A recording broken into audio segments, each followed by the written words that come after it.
ಸಜ್ಜನ ಬಂಧುಗಳೇ, ನೊಂದ ಮನಸ್ಸಿಗೆ ಸಂಜೀವಿನಿಯಾಗಿರುವ ಈ ಧ್ವನಿಗೆ ನಿಮ್ಮದೊಂದು ಲೈಕ್ ಇರಲಿ. ಜೀವನದಲ್ಲಿ ನಿಮಗೆ ತುಂಬ ದುಃಖವಾದಾಗ ನೆನಪಾಗುವ ವ್ಯಕ್ತಿ ಯಾರು? ಮತ್ತ್ಯಾಕೆ ತಡ, ಆ ವ್ಯಕ್ತಿ ಹೆಸರನ್ನು ಕಮೆಂಟ್ ಬಾಕ್ಸ್ನಲ್ಲಿ ಆದಷ್ಟು ಬೇಗ ತಿಳಿಸಿ. ಸಂಬಂಧಗಳು ಅಂಗೈಯಲ್ಲಿರುವ ಪುಟ್ಟ ಪಕ್ಷಿ ಹಾಗೆ, ಗಟ್ಟಿ ಹಿಡಿದ್ರೆ ಸತ್ತಿತು, ಸಡಿಲವಾದ್ರೆ ಹಾರಿತು, ಹದವರಿತು ಉಳಿಸಿಕೊಳ್ಳೋಣ. ನಾವೆಲ್ಲ ವಿಷಯದಲ್ಲೂ ವಾದ ಮಾಡಿ ಗೆಲ್ಲೋಕ್ಕಾಗಲ್ಲ. ಕೆಲವು ಸಮಯದಲ್ಲಿ ಮೌನವಾಗಿ ಇದ್ದು ಬಿಡಬೇಕು. ನಮ್ಮ ಮೌನವೇ ಜಯ ತಂದುಕೊಡ್ತದೆ. ವ್ಯಕ್ತಿತ್ವ ದೊಡ್ಡದಲ್ಲ, ಪದವಿ ದೊಡ್ಡದಲ್ಲ. ಕಷ್ಟದ ಸಮಯದಲ್ಲಿ ಸಹಾಯ ಮಾಡುವವರು ಎಲ್ಲರಿಗಿಂತ ದೊಡ್ಡವರು. ನಮಗೆ ಇಷ್ಟವಾದವರಿಗೆ ಬುದ್ಧಿ ಹೇಳಿ ಬೈತೀವಿ, ಆದರೆ ಅವರ ಮೇಲೆ ಕೋಪದಿಂದಲ್ಲ, ಅವರ ಮೇಲೆ ಇಟ್ಟಿರುವ ಅತಿಯಾದ ಪ್ರೀತಿ ಮತ್ತು ನಂಬಿಕೆ ಅವರು ತಪ್ಪು ದಾರಿಯಲ್ಲಿ ನಡೆಯದೇ ಇರಲಿ ಅಂತಷ್ಟೇ. ನಮ್ಮ ಸುತ್ತ 1000 ಸಂಬಂಧಗಳು ಇರುವುದಕ್ಕಿಂತ ನಮ್ಮನ್ನ ಅರ್ಥ ಮಾಡಿಕೊಳ್ಳುವ ಒಂದು ಸಂಬಂಧ ಜೊತೆಗಿದ್ರೆ ಸಾಕು. ಜೀವನ ಸುಂದರವಾಗಿರ್ತದೆ. ಮಾತಾಡಿದಂತೆ ಜೀವಿಸಲು ಆಗೋದಿಲ್ಲ, ಬರೆದಿಟ್ಟಂತೆ ಬದುಕಲು ಆಗೋದಿಲ್ಲ. ನಮ್ಮಿಂದ ಬೇರೆಯವರಿಗೆ ತೊಂದರೆಯಾಗದಂತೆ ಬದುಕಿದ್ರೆ ಸಾಕು, ಅದೇ ಸಂತೃಪ್ತ ಬದುಕು. ಈ ಸೃಷ್ಟಿಯಲ್ಲಿ ಮನಃಶಾಂತಿಗಿಂತ ದೊಡ್ಡ ಸಂಪತ್ತು ಯಾವುದೂ ಇಲ್ಲ. ನಾವ್ಯಾರನ್ನೇ ಕಳೆದುಕೊಂಡರೂ ಬದುಕ್ಬೋದು, ಆದರೆ ನಮ್ಮನ್ನ ನಾವೇ ಕಳೆದುಕೊಂಡ್ರೆ ಬದುಕೋದು ಕಷ್ಟ. ಹೃದಯದಲ್ಲಿರುವ ಭಾರವನ್ನು ಕಡಿಮೆ ಮಾಡುವ ಶಕ್ತಿ ಒಂದು ನಗುವಿಗೆ ಮಾತ್ರ ಇದೆ. ಅದಕ್ಕೆ ಯಾವಾಗಲೂ ನಗುತ್ತಾ ಸಂತೋಷವಾಗಿರಿ. ನಾನೇ ಸರಿ, ನಂದೇ ಸರಿ ಎನ್ನುವ ಅಹಂಕಾರದ ಪೊರೆ ಎಲ್ಲಿಯವರೆಗೆ ಕಳಚುವುದಿಲ್ಲವೋ ಅಲ್ಲಿಯವರೆಗೆ ಅವರ ತಪ್ಪುಗಳು, ಬೇರೆಯವರ ನೋವುಗಳು ಅವರಿಗೆ ಅರಿವಿಗೆ ಬಾರದು. ಬಿಡುವಿಲ್ಲದಂತೆ ಕೆಲಸ ಮಾಡ್ತಲೇರಿ. ನಮ್ಮ ಮನಸ್ಸು ಅತ್ತಿತ್ತ ಚಲಿಸಲು ಪುರ್ಸೋತ್ ಕೊಡಬೇಡಿ. ಇದು ರೂಢಿಯಾಗಿ ಬಿಟ್ರೆ ನಿಮ್ಮಷ್ಟು ಸುಖಿ ಯಾರೂ ಇಲ್ಲ. ತಾಯಿ ಇಲ್ಲದೆ ಇಡೀ ಮನೆ ಚಲ್ಲಾಪಿಲ್ಲಿ ಆಗ್ತದೆ, ತಂದೆ ಇಲ್ಲದೆ ಇಡೀ ಜಗತ್ತು ಚಲ್ಲಾಪಿಲ್ಲಿ ಆಗ್ತದೆ. ಸಂಪತ್ತು ಎಷ್ಟೇ ಇದ್ದರೂ ಸರಳತೆ ಮಾತ್ರ ಮನುಷ್ಯನಿಗೆ ಒಳ್ಳೆಯ ಗೌರವ ತಂದು ಕೊಡುತ್ತೆ. ಯಾಕಂದ್ರೆ ಸಂಪತ್ತಿಗೆ ಬೆಲೆ ಕಟ್ಟಬಹುದು, ಆದರೆ ಸರಳತೆಗೆ ಬೆಲೆ ಕಟ್ಟಲಾಗದು. ಬದುಕು ಎಷ್ಟು ಶ್ರೀಮಂತವಾಗಿದೆ ಅನ್ನೋದಕ್ಕಿಂತ ಎಷ್ಟು ನೆಮ್ಮದಿಯಾಗಿದೆ ಅನ್ನೋದು ಬಹಳ ಮುಖ್ಯ. ಕಷ್ಟ ಅನ್ನೋದು ಜೀವನದ ಒಂದು ಪುಟ ಮಾತ್ರ. ಸಂಬಂಧ ಎನ್ನುವುದು ಪೂರ್ತಿ ಪುಸ್ತಕ. ದಯವಿಟ್ಟು ಒಂದು ಪುಟಕ್ಕೋಸ್ಕರ ಪೂರ್ತಿ ಪುಸ್ತಕವನ್ನ ಕಳೆದುಕೊಳ್ಬೇಡಿ. ಸಂಬಂಧಕ್ಕೆ ಬೆಲೆ ಕೊಡಿ. ನಿನ್ನ ತಪ್ಪು ಇಲ್ಲದೆ ಯಾರು ನಿನ್ನನ್ನು ನಿಂದಿಸಿದ್ರೆ ಪ್ರತಿಕಾರ ತೀರಿಸಲು ನಿನ್ನ ಕೈಯಲ್ಲಿ ಆಗದಿದ್ದರು ಕಾಲ ಅವರನ್ನು ತಪ್ಪದೆ ಶಿಕ್ಷಿಸ್ತದೆ. ಯಾಕಂದ್ರೆ ಅವರು ಮಾಡಿದ ಕರ್ಮಗಳಿಗೆ ಅವರೇ ಶಿಕ್ಷೆ ಅನುಭವಿಸಲೇಬೇಕು. ಸಹಾಯ ಎನ್ನುವುದು ಎಂತಹ ಘಟನೆ ಅಂದ್ರೆ, ಸಹಾಯ ಮಾಡಿದ್ರೆ ಜನರು ಮರೆತು ಬಿಡ್ತಾರೆ, ಮಾಡದಿದ್ರೆ ನೆನಪಿನಲ್ಲಿಟ್ಕೊಳ್ತಾರೆ. ಯಾರ ಮನಸ್ಸು ಒಳ್ಳೆಯದಾಗಿರ್ತದೆ ಅವರ ಹಣೆಬರ ಅಷ್ಟೇ ಕೆಟ್ಟದಾಗಿರ್ತದೆ. ಇದು ಮಾತ್ರ 100ಕ್ಕೆ 100ರಷ್ಟು ಸತ್ಯ. ಯಾವುದೇ ಫಲಾಪೇಕ್ಷೆ ಇಲ್ಲದೆ ಎಲ್ಲರಿಗೂ ಒಳ್ಳೆಯದನ್ನೇ ಬಯಸಿ, ಸಾಧ್ಯವಾದಷ್ಟು ಒಳ್ಳೆಯದನ್ನೇ ಮಾಡಿ. ಯಾಕಂದ್ರೆ ಹೂ ಮಾರುವವರ ಕೈಯಲ್ಲಿ ಯಾವಾಗಲೂ ಹೂವಿನ ಸುವಾಸನೆ ಇರ್ತದೆ. ಮತ್ತೊಬ್ಬರ ಕುರಿತು ಆಪಾದನೆ ಮಾಡುವ ಮೊದಲು ಆಳವಾಗಿ ಯೋಚಿಸಿ. ಯಾಕಂದ್ರೆ ಮಾಡಿದ ಆಪಾದನೆ ಸುಳ್ಳಾದ್ರೆ ಅದರ ಪ್ರತಿಫಲ ತುಂಬಾ ಘೋರವಾಗಿರ್ತದೆ. ತನ್ನ ಎತ್ತರವಾದ ಗುಣದಿಂದ ಮಾತ್ರ ಮನುಷ್ಯ ಎತ್ತರವಾದ ಸ್ಥಾನಕ್ಕೇರಲು ಸಾಧ್ಯ. ಶಿಖರದ ತುದಿಗೆ ಕೂತ ಮಾತ್ರಕ್ಕೆ ಕಾಗೆ ಗರುಡವಾಗಲು ಸಾಧ್ಯವೇ? ಕೆಲವೊಂದು ಸಂಬಂಧಗಳೇ ಹಾಗೆ. ಮಾತನಾಡದಿದ್ರೂ ಮರೆಯಲಾಗೋದಿಲ್ಲ. ಮೊದಲಿದ್ದ ಪ್ರೀತಿ ಇಲ್ಲವಾದ್ರೂ ದ್ವೇಷಿಸಲಾಗುವುದಿಲ್ಲ. ಮೆಸೇಜ್ ಕಾಲ್ ಮಾಡದೇ ಇದ್ರೂ ನಂಬರ್ ಡಿಲೀಟ್ ಮಾಡಲಾಗುವುದಿಲ್ಲ. ನಮಗೆ ಸಿಗದೇ ಇದ್ರೂ ಕೆಟ್ಟದನ್ನ ಬಯಸಲಾಗುವುದಿಲ್ಲ. ಎಲ್ಲೇ ಇದ್ರೂ ಆ ಜೀವಕ್ಕೆ ಖುಷಿಯನ್ನೇ ಬಯಸುವ ಎಷ್ಟೋ ಹೃದಯಗಳು ಇಂದಿಗೂ ನೆನಪಲ್ಲೇ ಜೀವಿಸ್ತಿವೆ. ಕಣ್ಣಿಂದ ನೋಡಿದ್ದು ಸತ್ಯ ಆಗಿರಲ್ಲ, ಕಿವಿಯಿಂದ ಕೇಳಿದ್ದು ಎಲ್ಲ ನಿಜನೂ ಆಗಿರಲ್ಲ. ಪರಿಸ್ಥಿತಿಗೆ ತಕ್ಕಂತೆ ಎಲ್ಲನೂ ಬದಲಾಗಿರುತ್ತೆ. ಇವತ್ತು ನೀನೇ ಎಲ್ಲ ಅನ್ನೋರು ನಾಳೆ ನೀನ್ಯಾರು ಅಂತ ಕೇಳೋ ಪರಿಸ್ಥಿತಿ ಬರ್ಬೋದು. ಹಾಗಾಗಿ ಯಾರನ್ನೂ ಅತಿಯಾಗಿ ನಂಬೇಡಿ, ನಂಬಿ ನೋವು ತಿನ್ಬೇಡಿ. ದೇವರ ಹರಕೆ ತೀರಿಸಬಹುದು, ಆದರೆ ತಾಯಿಯ ಋಣ ತೀರಿಸಲು ಸಾಧ್ಯವಿಲ್ಲ. ಕೆಟ್ಟ ದಿನಗಳು ಶಾಶ್ವತವಲ್ಲ, ಅದನ್ನು ಸಮಾಧಾನವಾಗಿ ತೆಗೆದುಕೋ. ಭಯಪಡಬೇಡ. ಇಲ್ಲಿ ನಾನು ಯಾರಿಗೂ ಬೇಡವಾದೆ ಎಂದು ಹೇಳಬೇಡ. ನೀನು ಎಲ್ಲರಿಗೂ ಬೇಕಾದ ಸಮಯವು ಬಂದೇ ಬರ್ತದೆ. ಆಗ ನಿನ್ನ ಬೆಲೆ ಎಲ್ಲರಿಗೂ ತಿಳಿಯುತ್ತದೆ. ನಾನು ಮಾಡಿದ ದೊಡ್ಡ ತಪ್ಪು ಏನಂದ್ರೆ, ನಾನು ನಂಬಿದವರು ವಿಶ್ವಾಸದಿಂದ ಮಾತಾಡ್ತಿದ್ದಾರೆ ಎಂದು ತಿಳಿದುಕೊಂಡಿದ್ದೆ, ಆದರೆ ನಟಿಸುತ್ತಿದ್ದಾರೆ ಎಂದು ನನಗೆ ಅರ್ಥನೇ ಆಗಲಿಲ್ಲ. ಈ ಪ್ರಪಂಚದಲ್ಲಿ ಬೆಲೆ ಕಟ್ಟಲಾಗದ ವಸ್ತು ಅಂದ್ರೆ ಅದು ನಂಬಿಕೆ. ಅದನ್ನ ಸಂಪಾದಿಸಲು ವರ್ಷಗಳೇ ಬೇಕು, ಕಳೆದುಕೊಳ್ಳಲು ಒಂದೇ ಒಂದು ಕ್ಷಣ ಸಾಕು. ನೀನು ಒಬ್ಬರಿಗೆ ಏನನ್ನ ಬಯಸ್ತೀಯೋ ಅದನ್ನೇ ನಿಂಗೆ ಕೊಡಲು ಕರ್ಮ ತಯಾರಾಗಿರುತ್ತೆ. ಬಯಸೋದಾದ್ರೆ ಒಳ್ಳೆಯದನ್ನೇ ಬಯಸು, ನಿಂಗೂ ಒಳ್ಳೇದಾಗುತ್ತೆ. ಅನೇಕ ಬಾರಿ ಮಾತಿಗಿಂತಲೂ ಮೌನವಾಗಿರುವುದೇ ಒಳ್ಳೆಯ ಉತ್ತರ. ಯಾಕಂದ್ರೆ ಮಾತಾಡಿದನ್ನು ತಿರುಚಬಹುದು, ಮೌನವನ್ನು ತಿರುಚೋದು ಹೇಗೆ? ನಮ್ಮ ಬದುಕನ್ನ ನಾವೇ ಕಟ್ಟಿಕೊಳ್ಬೇಕು. ಅವ್ರು ಬರ್ಲಿಲ್ಲ, ಇವ್ರು ಕೊಡ್ಲಿಲ್ಲ, ಸಂಬಂಧಿಕರು ನೋಡ್ಲಿಲ್ಲ ಅನ್ನೋ ಮಾತುಗಳನ್ನೆಲ್ಲ ಬಿಟ್ಟು ಬಿಡ್ಬೇಕು. ಬದುಕಲ್ಲಿ ಸ್ವಾಭಿಮಾನ ಎಲ್ಲಕ್ಕಿಂತ ಮಿಗಿಲಾಗಬೇಕು. ಮನಸ್ಸು ಬಿಚ್ಚಿ ಮಾತಾಡಿದ್ರೆ ಬೇಕಾದದ್ದು ಪಡಿಬಹುದು. ಮನಸ್ಸಲ್ಲಿ ಇಟ್ಟು ಕೊರಗಿದ್ರೆ ಇದ್ದದ್ದು ಕಳೆದು ಹೋಗ್ಬೋದು. ಅಗತ್ಯವಿದ್ದಲ್ಲಿ ಮನಬಿಚ್ಚಿ ಮಾತಾಡಿ. ಕಣ್ಣಿಂದ ನೋಡಿದ್ದು ಎಲ್ಲ ಸತ್ಯ ಆಗಿರಲ್ಲ, ಕಿವಿಯಿಂದ ಕೇಳಿದ ಎಲ್ಲನೂ ನಿಜನೂ ಆಗಿರಲ್ಲ. ಪರಿಸ್ಥಿತಿಗೆ ತಕ್ಕಂತೆ ಎಲ್ಲನೂ ಬದಲಾಗಿರ್ತದೆ. ಇವತ್ತು ನೀನೇ ಎಲ್ಲ ಅನ್ನೋರು ನಾಳೆ ನೀನು ಯಾರು ಅಂತ ಕೇಳೋ ಪರಿಸ್ಥಿತಿ ಬರ್ಬೋದು. ಹಾಗಾಗಿ ಯಾರನ್ನೂ ಅತಿಯಾಗಿ ನಂಬೇಡಿ, ನಂಬಿ ನೋವು ತಿನ್ಬೇಡಿ. ಶತ್ರುಗಳೊಂದಿಗೆ ಯುದ್ಧ ಮಾಡ್ಬೋದು, ಆದರೆ ಹಿತಶತ್ರುಗಳೊಂದಿಗೆ ಯುದ್ಧ ಮಾಡುವುದು ತುಂಬಾ ಕಷ್ಟ. ಯಾಕಂದ್ರೆ ಶತ್ರುಗಳು ಎದುರಿನಿಂದ ದಾಳಿ ಮಾಡಿದ್ರೆ ಹಿತಶತ್ರುಗಳು ಬೆನ್ನ ಹಿಂದೆ ದಾಳಿ ಮಾಡ್ತಾರೆ. ನಿನ್ನೆಯ ಸುಖ ನಾಳೆ ಇರುತ್ತೋ ಇಲ್ವೋ ಗೊತ್ತಿಲ್ಲ, ಹಾಗೆ ಇಂದಿನ ಕಷ್ಟಗಳು ನಾಳೆ ಇರದೇ ಇರ್ಬೋದು. ಕಷ್ಟ ಸುಖ ಬಂದು ಹೋಗುವ ಬಂಧುಗಳಂತೆ. ಇರುವುದು ಒಂದೇ ಒಂದು ಜೀವನ, ಜನರ ಜೊತೆ ಬೆರೆತು ನಗುತ್ತಾ ನಗಿಸುತ್ತಾ ಬಾಳೋಣ. ನಿಮ್ಮ ಬಗ್ಗೆ ಮಾತಾಡಿ ನಿಮ್ಮನ್ನು ಅವಮಾನಿಸಿ ನಗುತ್ತಿದ್ದಾರೆಂದ್ರೆ ಖುಷಿಪಡಿ, ಯಾಕಂದ್ರೆ ಅವರು ಆ ಕ್ಷಣವಾದ್ರೂ ನಿಮ್ಮಿಂದ ನಗುತ್ತಿದ್ದಾರಲ್ಲ. ಅದಕ್ಕೆ ನಿನ್ನ ನಂಬಿದವರಿಗೆ ಎಂದು ಮೋಸ ಮಾಡಬೇಡ, ಸಹಾಯ ಮಾಡಿದವರನ್ನು ಮರಿಬೇಡ, ಮನೆ ಬಾಗಿಲಿಗೆ ಬಂದವರನ್ನು ಅವಮಾನ ಮಾಡಬೇಡ. ನಿನ್ನನ್ನು ಇಷ್ಟಪಡುವವರೊಂದಿಗೆ ನೀನು ಎಂದಿಗೂ ಖುಷಿಯಾಗಿರು. ನಿನ್ನ ಜೊತೆ ಇದ್ದವರು ನಿನ್ನ ಬಿಟ್ಟು ಹೋಗುತ್ತಿದ್ದರೆಂದು ಬೇಸರ ಪಡಬೇಡ. ಎಲ್ಲರೂ ಎಲ್ಲವೂ ನಮ್ಮೊಂದಿಗೆ ಇರುವುದು ಕ್ಷಣಿಕ ಕಾಲ ಮಾತ್ರ ಎನ್ನುವುದನ್ನು ನೀ ಮರಿಬೇಡ. ಹೆಣ್ಣಿನ ಹಠ ಗಂಡಿನ ದಾರಿ ತಪ್ಪಿಸುತ್ತೆ, ಗಂಡಿನ ಚಟ ಬದುಕಿನ ದಾರಿಯನ್ನೇ ತಪ್ಪಿಸುತ್ತೆ. ಅದಕ್ಕೆ ಹೆಣ್ಣಿಗೆ ಹಠವಿರಬಾರ್ದು, ಗಂಡಿಗೆ ಚಟವಿರಬಾರ್ದು. ಜ್ಞಾನದಿಂದ ವಿನಯ ಪ್ರಾಪ್ತಿ ಆಗ್ತದೆ, ವಿನಯದಿಂದ ಯೋಗ್ಯತೆ ಪ್ರಾಪ್ತಿ ಆಗ್ತದೆ, ಯೋಗ್ಯತೆಯಿಂದ ಸಮಾಜದಲ್ಲಿ ಒಳ್ಳೆಯ ಸ್ಥಾನಮಾನ ಪ್ರಾಪ್ತಿ ಆಗ್ತದೆ. ಬೆವರ ಹನಿ ಭರವಸೆ ಕೊಡ್ತದೆ, ಕಣ್ಣೀರ ಹನಿ ಬದುಕು ಕಲಿಸ್ತದೆ. ದೇವರಿಗೆ ಹೇಳಬೇಡಿ ನನ್ನ ಬಳಿ ಸಮಸ್ಯೆಗಳಿವೆ ಅಂತ, ಸಮಸ್ಯೆಗಳಿಗೆ ಹೇಳಿ ನನ್ನ ಬಳಿ ದೇವರಿದ್ದಾನೆ ಅಂತ. ಹೆತ್ತ ಕರುಳು ಹೊತ್ತ ಹೆಗಲು ಸುಖದಿ ಇಟ್ಟರೆ ದೇವರೇ ನಿಮ್ಮಲ್ಲಿಗೆ ಬರುವನು. ಆಸ್ತಿ ಪಿತ್ರಾಜಿತವಾಗಿ ಸಿಗ್ಬೋದು, ಆದರೆ ಇಂತಹ ಮಕ್ಕಳನ್ನು ಹೆತ್ತದ್ದು ನಮ್ಮ ಪುಣ್ಯ ಅಂತ ತಂದೆ ತಾಯಿ ಹೆಮ್ಮೆ ಪಡುವ ವ್ಯಕ್ತಿತ್ವವನ್ನು ನಾವೇ ಕಟ್ಟಿಕೊಳ್ಬೇಕು. ಜನರು ಹಣವನ್ನು ಮತ್ತು ಆಸ್ತಿಯನ್ನು ಮಾತ್ರ ಭದ್ರವಾಗಿ ಗಟ್ಟಿಯಾಗಿ ಇಟ್ಟುಕೊಳ್ತಾರೆ, ಹೊರತು ಪ್ರೀತಿ ಸಂಬಂಧಗಳನ್ನಲ್ಲ. ಯಾರಿಗಾದರೂ ಸಹಿಸಿಕೊಳ್ಳುವಷ್ಟು ನೋವು ಕೊಡಿ, ಸತ್ತು ಹೋಗುವಷ್ಟಲ್ಲ. ದುಡ್ಡು ಇದ್ರೆ ಅದು ಖರ್ಚು ಆಗುವವರೆಗೂ ಮಾತ್ರ ಬೆಲೆ ಇರುತ್ತೆ. ಒಳ್ಳೆತನ ಇದ್ರೆ ಸಾಯುವವರೆಗೂ ಮನಸ್ಸಿನಲ್ಲಿ ಜಾಗ ಇರುತ್ತೆ. ಕೋಪ ಮುನಿಸು ಜಗಳ ಎಲ್ಲಿ ಇರುತ್ತೋ ಅಲ್ಲಿ ನಿಜವಾದ ಪ್ರೀತಿ ಇರೋದು. ಆದರೆ ಕೆಲವರಿಗೆ ಅದು ಅರ್ಥ ಆಗೋದಿಲ್ಲ. ನಮ್ಮ ಮುಂದೆ ಬೆಣ್ಣೆ ತರ ಮಾತಾಡಿ ಬೆನ್ನ ಹಿಂದೆ ಚೂರಿ ತಗೊಂಡು ಚುಚ್ಚೋರೆ ಈ ಜಗತ್ತಿನಲ್ಲಿ ಬಹಳ ಮಂದಿ. ಅಂಥವರ ನಡುವೆ ನಾವು ಹೇಗೆ ಬದುಕಬೇಕಂದ್ರೆ ಸೂಜಿಯೊಳಗೆ ದಾರ ಪೋಣಿಸಿದಂತೆ, ಕಿವಿ ಇದ್ದರೂ ಕಿವಿ ಕೇಳದವರಂತೆ ಬದುಕಬೇಕು. ಇದು ಬದುಕಿನ ಸತ್ಯ. ಈ ಸತ್ಯವನ್ನು ಅರಿತು ನಡೆದರೆ ಮಾತ್ರ ನಾವು ಎಲ್ಲ ಕಡೆಯೂ ಗೆದ್ದು ಬರಬಹುದು. ಮತ್ತೊಬ್ಬರ ಬದುಕಿನಲ್ಲಿ ಒಂದು ಒಳ್ಳೆಯ ನೆನಪಾಗಿ ಉಳಿಯೋದು ಕೂಡ ಬದುಕಿನ ಶ್ರೇಷ್ಠ ಸಾಧನೆಯಲ್ಲಿ ಒಂದು. ಕೊಟ್ಟಿರೋ ಮಾತನ್ನ ಉಳಿಸಿಕೊಳ್ಳಲು ಯೋಗ್ಯತೆ ಇಲ್ಲದವರು ಇನ್ನೊಬ್ಬರಿಗೆ ಪ್ರಶ್ನೆ ಮಾಡುವ ಯೋಗ್ಯತೆ ಕೂಡ ಇರೋದಿಲ್ಲ. ಬಳಸಿಕೊಂಡವರನ್ನ ಮರೆತು ಬಿಡಬೇಕು, ಆದರೆ ಬೆಳೆಸಿದವರನ್ನ ಯಾವತ್ತೂ ಮರಿಬಾರ್ದು. ಪ್ರಪಂಚವು ಬಹಳಷ್ಟು ವಿಶಾಲವಾಗಿದೆ. ಒತ್ತಾಯವಾಗಿ ಯಾರ ಜೊತೆಯೂ ಬದುಕುವ ಪ್ರಯತ್ನ ಮಾಡಬೇಡಿ. ನಿಮ್ಮನ್ನು ಗೌರವಿಸುವವರು ನಿಮ್ಮನ್ನ ಹುಡುಕಿಕೊಂಡು ಬರ್ತಾರೆ. ನಾನು ನಂಬುದಷ್ಟೇ ಕಲಿತೆ, ಮೋಸ ಮಾಡುವುದನ್ನ ಕಲಿತಿಲ್ಲ. ಯಾಕಂದ್ರೆ ಒಬ್ಬರಿಂದ ಮೋಸ ಹೋದಾಗ ಆಗುವ ನೋವಿನ ಅನುಭವ ನನಗಿದೆ. ಆ ನೋವನ್ನು ಬೇರೆಯವರಿಗೆ ಕೊಡುವ ಮನಸ್ಸು ನನಗಿಲ್ಲ. ಬೆಂದಾಗಲೇ ಅಡುಗೆಗೆ ರುಚಿ ಬರುವುದು, ನೊಂದಾಗಲೇ ಜೀವನದಲ್ಲಿ ಬುದ್ಧಿ ಬರುವುದು. ತನ್ನ ಮಕ್ಕಳು ಜೀವನದಲ್ಲಿ ಒಂದು ಒಳ್ಳೆಯ ಸ್ಥಾನದಲ್ಲಿ ಬರುವವರೆಗೂ ಪ್ರೀತಿಯನ್ನ ಅಡಗಿಸಿಕೊಂಡು ವಿಲಂತರ ನಟಿಸುವ ರಿಯಲ್ ಹೀರೋ ಅಂದ್ರೆ ಅದು ತಂದೆ. ನಿನ್ನವರಿದ್ದಾರೆ ಎಂದು ಬದುಕುವುದಕ್ಕಿಂತ ನಿನ್ನ ದುಡಿಮೆಯನ್ನ ನಂಬಿ ಬದುಕುವುದು ಉತ್ತಮ. ನಾವು ಬದುಕುತ್ತಿರುವ ಕ್ಷಣ ಮಾತ್ರ ನಮ್ಮದು ಅಷ್ಟೇ. ಮುಂದೆ ಬರುವ ಕ್ಷಣ ನಮ್ಮದೇ ಆಗಿರುತ್ತೆ ಅಂತ ನಿರೀಕ್ಷೆ ಕೂಡ ಮಾಡಬಾರ್ದು. ಯಾಕಂದ್ರೆ ಯಾವ ಕ್ಷಣ ಏನಾಗುತ್ತೆ ಅಂತ ಯಾರಿಗೂ ಗೊತ್ತಿರಲ್ಲ. ಯಶಸ್ವಿ ಜೀವನಕ್ಕೆ ಸಲಹೆಗಳು ಕೇಳದೆ ಹೇಳ್ಬೇಡ, ಕರೆಯದೆ ಹೋಗ್ಬೇಡ. ಕಷ್ಟ ಬಂದ್ರೆ ಗಾಬರಿ ಬೇಡ, ಗುಳ್ಳೆ ನರಿಗಳ ಸಂಘ ಬೇಡ, ಬೆಲೆ ಇಲ್ಲದ ಕಡೆ ಕಾಲಿಡ್ಬೇಡ, ಊಸರವಳ್ಳಿ ಬುದ್ಧಿಯವರ ಸಂಬಂಧ ಬೇಡ. ಬೇಗನೆ ಕೋಪ ಬರುವವರ ಮನಸ್ಸು ಶುದ್ಧವಾಗಿರ್ತದೆ, ಆದರೆ ಜೀವನದಲ್ಲಿ ಅತಿ ಹೆಚ್ಚು ಒಬ್ಬಂಟಿಯಾಗಿರುವುದು ಅವರೇ. ಒಳ್ಳೆತನವೋ ಶಾಪವೋ ವರದಾನವೋ ಗೊತ್ತಿಲ್ಲ, ಆದರೆ ಕೊನೆಗೆ ಕೆಟ್ಟವನೆಂಬ ಅಪವಾದ ಸಿಗೋದು ಮಾತ್ರ ಖಂಡಿತ. ವೇದಗಳನ್ನ ಓದಿದವರು ದೊಡ್ಡವರಾಗೋದಿಲ್ಲ, ಜನರ ವೇದನೆಗಳನ್ನ ಅರಿತವರು ಮಾತ್ರ ದೊಡ್ಡವರಾಗ್ತಾರೆ. ಹೂವಿನ ಬೆಲೆ ಬಾಡುವ ತನಕ, ಜೀವನದ ಬೆಲೆ ಸಾಯುವ ತನಕ, ಮಂಜಿನ ಬೆಲೆ ಕರಗುವ ತನಕ, ಆದರೆ ಸ್ನೇಹ ಪ್ರೀತಿ ಬೆಲೆ ಭೂಮಿ ಇರುವ ತನಕ.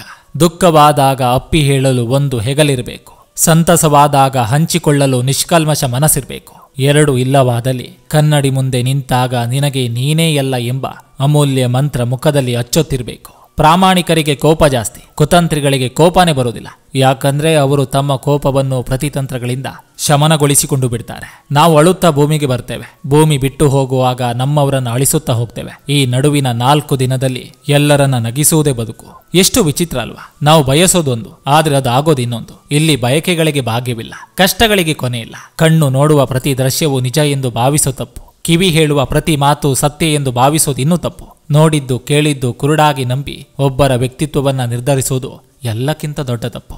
ಜೀವನದಲ್ಲಿ ಯಾವುದು ಶಾಶ್ವತವಲ್ಲ. ಮಾಡಿದ ಸಹಾಯ, ಗಳಿಸಿದ ವಿಶ್ವಾಸ, ಬೆಳೆಸಿದ ಸ್ನೇಹ, ಹಂಚಿದ ಪ್ರೀತಿ ಹಾಗೂ ಉಳಿಸಿಕೊಂಡ ನಂಬಿಕೆನೆ ಕೊನೆವರೆಗೂ ಶಾಶ್ವತ. ಮೊದಲ ಬಾರಿ ಮಾಡಿದ ತಪ್ಪು ಅದು ಆಕಸ್ಮಿಕ, ಪದೇ ಪದೇ ಮಾಡುವ ತಪ್ಪು ಅದು ಆಯ್ಕೆ. ಹಣ ಇದನ್ನು ಕಡಿಮೆ ಬಳಸಿದ್ರೆ ನಿಮಗೆ ಕಷ್ಟ ಕಾಲದಲ್ಲಿ ಸಹಾಯವಾಗ್ತದೆ. ಅದನ್ನು ಬೇಕಾಬಿಟ್ಟಿ ಬಳಸಿದ್ರೆ ನಿಮ್ಮ ಜೀವನದ ಜೊತೆ ಆಟವಾಡ್ತದೆ. ಮತ್ತೊಬ್ಬರನ್ನು ಬದಲಾಯಿಸುವ ಬದಲು ನಾವೇ ಬದಲಾದರೆ ಜೀವನ ತುಂಬಾ ಚೆನ್ನಾಗಿರ್ತದೆ. ಕೋಪದಲ್ಲಿ ಆಡಿದ ಮಾತನ್ನು ಮನಸ್ಸಿಗೆ ತೆಗೆದುಕೊಂಡ್ರೆ ಸಂಬಂಧ ಹಾಳಾಗ್ತದೆ. ಅದೇ ಕೋಪದ ಹಿಂದಿರುವ ಕಾರಣ ತಿಳಿದುಕೊಂಡ್ರೆ ಬಾಂಧವ್ಯ ಗಟ್ಟಿಯಾಗ್ತದೆ. ಕನಸಿನ ಗೋಪುರ ಕಟ್ಟಿ ನಿರೀಕ್ಷೆಯಲ್ಲಿ ಬದುಕುವುದಕ್ಕಿಂತ ಬದುಕು ಬಂದಂತೆ ಅನುಭವಿಸುತ್ತಾ ನೆಮ್ಮದಿ ಕಾಣುವುದು ಉತ್ತಮ. ದಾರಿಯಲ್ಲಿ ಬಿದ್ದ ಕಲ್ಲನ್ನು ನೋಡಿ ದಾಟಿ ಹೋಗುವವನು ಬುದ್ಧಿವಂತ. ಬೇರೆಯವರು ಬೀಳದಂತೆ ಅದನ್ನು ಪಕ್ಕಕ್ಕೆ ಸರಿಸಿ ಮುಂದೆ ಹೋಗುವವನು ಹೃದಯವಂತ. ಅವಮಾನಿಸಿದವರೊಡನೆ ಜಗಳ ಮಾಡುವ ಬದಲು ಅವರೆದುರು ಬೆಳೆದು ಬದುಕುವುದೇ ನಾವು ನೀಡುವ ಉತ್ತಮ ಉತ್ತರವಾಗಬೇಕು. ಕೊಲ್ಲುವವನು ಪಕ್ಕದಲ್ಲಿದ್ರೂ ಪರವಾಗಿಲ್ಲ, ಕಾಯುವವನು ಕಾಪಾಡ್ತಾನೆಂಬ ನಂಬಿಕೆ ಬಲವಾಗಿದ್ರೆ ಕೆಲವೊಂದು ಸರಿಪಡಿಸಲಾಗದು ಎಂದು ಅರಿತ ಮೇಲೆ ತಿದ್ದುವ ಗೋಜಿಗೆ ಹೋಗದಿರುವುದೇ ಕ್ಷೇಮ. ಇನ್ನೊಬ್ಬರ ಜೀವನದಲ್ಲಿ ನಮ್ಮ ಪ್ರಾಮುಖ್ಯತೆಯನ್ನ ಬೇಗ ತಿಳ್ಕೋಬೇಕು. ಇಲ್ಲದಿದ್ರೆ ನಾವು ಬರೀ ಭ್ರಮೆಯಲ್ಲಿ ಬದುಕಬೇಕಾಗ್ತದೆ. 2 ನಾಲಿಗೆಯ ವಿಷಕಾರಿ ಸರ್ಪಕ್ಕಿಂತ ಒಂದೇ ನಾಲಿಗೆಯ 2 ತರ ಮಾತಾಡುವ ಮನುಷ್ಯ ಅಪಾಯಕಾರಿ. ಕೆಲವರು ಎಷ್ಟೇ ಕೆಡುಕು ಬಯಸಿದ್ರೂ ನಾವು ನಮ್ಮಷ್ಟಕ್ಕೆ ಬದುಕೋಣ. ಅವರ ಕೆಟ್ಟ ಆಲೋಚನೆಗಳು ಕೊನೆಗೆ ಅವರನ್ನೇ ನಾಶ ಮಾಡ್ತವೆ.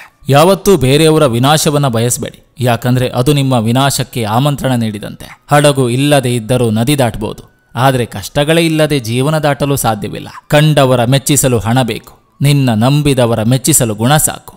ನಿಮ್ಮನ್ನು ನೀವು ನಂಬಿದ್ರೆ ನಿಮ್ಮ ಗೆಲುವೇ ಶಾಸನ, ಎಲ್ಲರನ್ನು ನಂಬಿದ್ರೆ ನಿಮ್ಮ ಜೀವನವೇ ನಾಶ.